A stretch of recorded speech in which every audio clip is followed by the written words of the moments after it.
Go tswalwa le go fudusiwa ga sekolo mo letsatsing le le lengwe, baagi bano ba Ga-Rankuwa ba re ga ba itumedisiwe ke bonya jo lefapha la thuto la porofense le samaganang le leswe, mosima kwa kagong ya sekolo le lefelo la metshameko le le sa babalesegang. Dithoto tsa sekolo a di bereke, the sewer system a e bereke at all.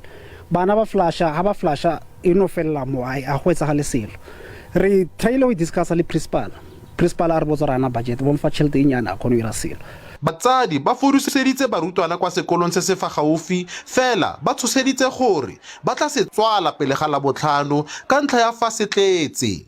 Motsadi wa mongwe wa barutwana a re maemo a leswe a matlwana a boithusetso a ka baka malwetse. Ngwana tsele a lwala from mo ditholeteng tsa mo sekolong and then ra clinic ba mo testa ba mira dilo and stuff, so o na le file ko teng and then ba mfa di flagell suspension ya liquid ya bana le di antibiotics. Batlhankela ba lefapha la thuto ba solofeditse go samagana le dintlha tse di tlhagisitsweng ke batsadi mo sebakeng sa beke fela ga ba iponagatsa morago ga foo.